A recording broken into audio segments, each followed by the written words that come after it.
Hello? Don't call me Francis. Don't call you Francis. Who's Francis? You haven't seen Stripes? Oh, no, I guess I haven't. Sorry. Is that Psycho. a It was an comedy? honor of your last hour's guest in the Oh, last okay. segment. Oh, darn. I'll Thought have you to might check it get out. that. It's it's a Don't call me Francis. it's a It's the comedy classic movie? lines from the. I Cool. know you're a lot younger than I am. Bill I'll Murray, I'll check it uh, out. I love Bill John Murray. Candy, Oh, John Candy's Harold Ramis. hilarious. Cool. Yeah, it was very funny. That's cool. If you'd gotten that joke, that would have been great. But I understand you're much younger than I. Sorry. That's I do my okay. best. I do my best to No, catch the jokes. I knew there was a 50-50 chance. I'm always the All last right, kid at the lunch table to get the joke. that's all good with me as long as you laugh and I can make you think a second time. That is what I endeavor to do. Well, that's what you called in at just the right time, James, because I'm getting a lot of guff from my callers this episode. I have not had one person on the line who I agree with completely. That's kind of fun.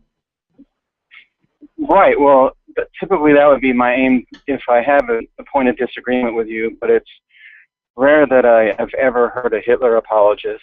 Whoa, I know, Mention right?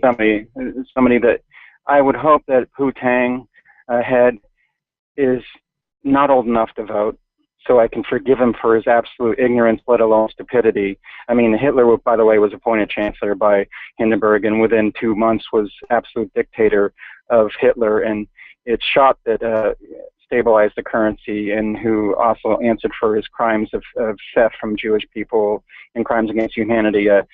It really 13 years frightens later, me. during something I mean, something called. we're so I hope fortunate to live during the age of information, so people can look up all of this alternative history. But then there's dangers to that, where like if you believe stuff that's obviously bunk, it's written by lunatics, Hitler apologists. I mean, you're gonna Well, have a bad time. right. Well, I mean, it's funny you mentioned the word alternative. There's truth, and then there's not truth. Sure. I'm not interested in some. I know you've used this word before, alternative media.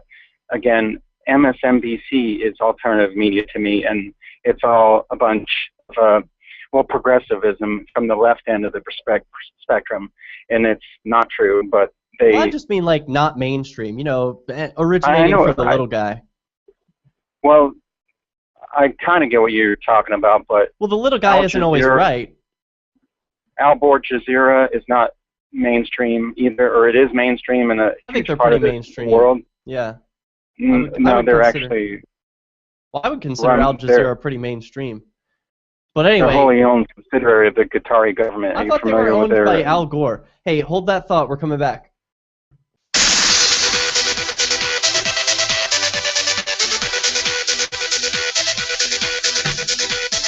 I can hardly believe we are at the final segment of this episode. The hours have just flown by. Thank you, callers, for all of your original thoughts. Thank you for sharing unpopular opinions, ideas that make us think, and some ideas that make us go, like Hitler apologists. What was that about? What do you think, James?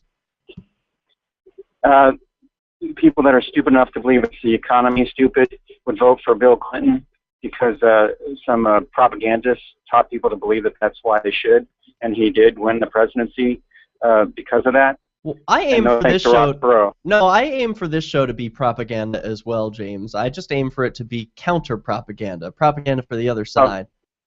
Right on. I'm good with that. Yeah, First propaganda tell the for truth, peace. then give your opinion. Yeah. Well, First tell the truth, then give your opinion. And just real quickly for your previous two callers, maybe this is too deep a thought, but it is not mine. Power corrupts, and absolute power corrupts absolutely. And I know that Tang didn't know that a Dachau opened up for business within a couple months of Hitler's rise to power. And that was their first concentration camp, just so the kid knows. And a lot of the success that Hitler's regime had in the early goings was by absolute theft, loot, and murdering people that they didn't want around. Well, thank you, James, for filling us in that Hitler was a bad I guy. I mean, like, God. I could go on and on, but yeah, it's funny that anyone would ignorant. need to be corrected on that. I mean, that's a pretty amazing thing. But okay, yes, Hitler yeah, was but bad. Right. Well, I just wanted to throw a few facts out there so the kid maybe would think a second time about how grotesque his position. Yeah. Because the German people made the economy roar, not Hitler. Hitler didn't do anything. He was a lazy MFer, literally. But that's another story. Right. I wanted to take you on and I share sentiments with again, your first hour was excellent, and Stefan was a very cool dude. Yeah, he was amazing. Delightful chap. Yeah. I can't wait to talk with him again. He sounds like a wealth of knowledge, and I have a lot to learn from him. I'm just going to throw out a few thoughts to you, and I'd like you to finish the rest of the story, because I finished the rest of the story about that little encounter you had with the one kid who broke somebody's back and he's walking around free on the streets. He's not in jail. Is that what he's been charged with, and everybody knows he did it, right? Yeah, everyone knows he did it. It's basically on camera, and somebody has a broken back because of this kid, and he's walking the streets. No, the guy, he didn't break his back. It's not like he's paralyzed for life, but he probably will never walk the same again. He broke ribs. He had a concussion. He broke a piece of his arm and his leg. So he was thrown into a fountain made of rocks. Okay. So if the judge suspects he did that, he's been indicted for it, and now he's gone to pre-trial, I guess is what you were calling out of the courthouse. Correct. I don't understand why the guy's a free man, because there are reasons for somebody to be behind bars until they're actually maybe found not guilty before. But yeah, whatever. that is such a tough one for me, James, because like I don't believe in jails at all. Having been to jail many times, I just feel like jails shouldn't even exist. You know, humans don't belong in cages. Okay, we can't have this conversation right now, because I would love to just talk to you about that. It's a huge subject that I didn't call to talk to you about. Oh, okay. I couldn't disagree with you more. We'll table with I just advocated that kid should be in jail. I know, well, right now. I'm having second thoughts. So obviously I disagree with you. Well, I brought it up because I'm having second thoughts about that belief. So, but you know, we can talk about that later. What did you call? I didn't mean to. Well, I am worried about you. Okay, you're following around punks like that. Okay, you got to remember the code of the schoolyard. Your mom tells you don't pick on somebody smarter than you because you're going to have your feelings hurt. And your daddy should tell you don't pick on somebody bigger than you because you're going to really have your feelings hurt. Right. Okay, and that's what Stefan was trying to tell you. Dude, you've got to change your tactic, because if you want to live in one free state project to succeed in New Hampshire, you've got to stop pissing off the locals, especially the local thugs who don't have any peaceful resistance as their first mindset. In fact, the kid is obviously an animal, and partly it has to do with the kid's probably a teenager. Yeah. Well, no, he's young 20s. He's 24, but you're right. You're right. It was tactically a very poor decision. I'm facing a lot of valid criticism from fellow activists who are saying, like, hey, man, these aren't cops. There's no political gain here. Just leave them alone. Let them be thugs.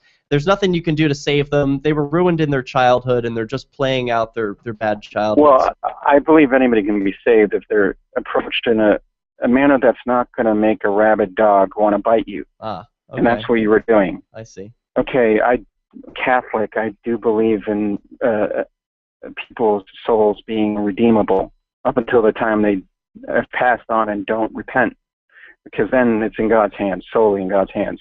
But I'm just praying that you've got to change your tactics. And well, what should I have done? Should I have run? Because I think that looks pretty weak. No, you shouldn't have been following them to begin with, and you've got to start respecting people when. Well, wait a minute. I don't want to be filmed. I'm a local. Don't film them. I'm a local indie journalist. I'm an indie journalist, and I cover. Wait. Okay, I know. Let me put it this way. I know that there are people that agree with me that live in your town. Sure. Because thanks to you, there's something I found out called Stop Freeing Keene. That's a fascinating website. Yes. And it's all because of you and your. Well, I don't want to even go there. I wear that as a badge of honor. He called me a bootlicker, by the way, last time I called into his show. I called you a bootlicker? Great? No, he called me a bootlicker. Bootlicker, your roommate.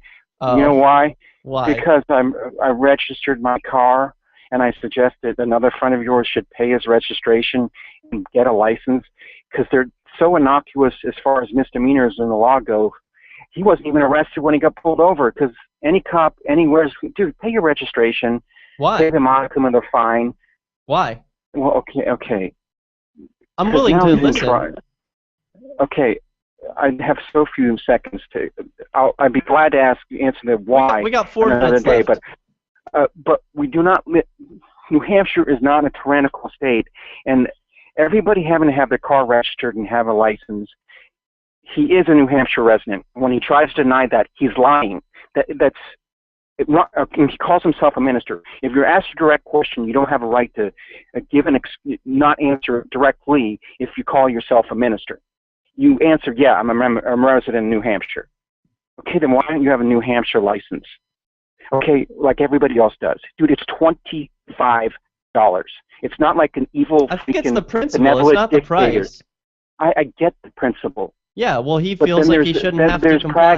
There's the time of pragmatism as well. Okay, so this isn't your style of activism, but it's not hurting you any. What's it hurting you that he doesn't register his car? It's hurting the city of Keene because they have to pay for the judge. Okay, everybody, equality under the law. Everybody's going to be run through the law system if they don't pay for their license and registration. And all you had to do was pay for it, and now it's going through this trial. It's so stupid, okay? Yeah, you're not encouraging anybody to vote Libertarian when they see people do this stuff. Oh, I don't care if anybody votes Libertarian. I just want them to consider that they should disobey bad laws. I agree with you there. They should disobey evil laws. Whether or not it's a bad law, it can be easily changed if you can change the people's minds that do vote. Yeah. God, it's not that hard to do. Well, hey, there are lots of different strategies for it. My friend Michelle Seven, she also drove for many years without registration, but she had a different approach. When she was out at restaurants or anywhere where people could see her car, she would say, "Hey, do you register your vehicle?" And of course the answer is yes. And she would say, "Would you do it if you didn't have to?" And they would consider it, they would think about it for a second and say, "Well, no, I guess I wouldn't." And she said, "Well, I haven't registered my car in 10 years. And they would say, "Well, like, wow, you can do that?" I mean, I think that we could have a better system than registration, and all it takes is people to put some effort into using their imagination to imagine a better system before just saying, like, I'll just keep complying with whatever the 100-year-old system is because, there's not like there's any improvements in technology that we could use to better verify the owner of a vehicle or the driver of a vehicle. I mean, Ian, a person who you dislike a lot, he puts his phone number as one of his front-facing plates. I think that's great for accountability. I'm just gonna leave you real quick with a thought. Okay. I could talk to you for the whole 2 hours straight without skipping a beat about all the things in this world that our government does that is wrong, and it's costing taxpayers real money, and doing real harm to our society. And I don't even have to talk about the drug war. Right. Okay. On the list on the list of battles that you should be fighting, a license and registration requirements for everybody, including you and everybody else that wants to drive on the public roads, comes in near the last place. Okay, peace be with you, buddy. I gotta go. I literally need to be at work. All right, rock on. Thanks for calling in, and peace be with you. Always appreciate a final call from James.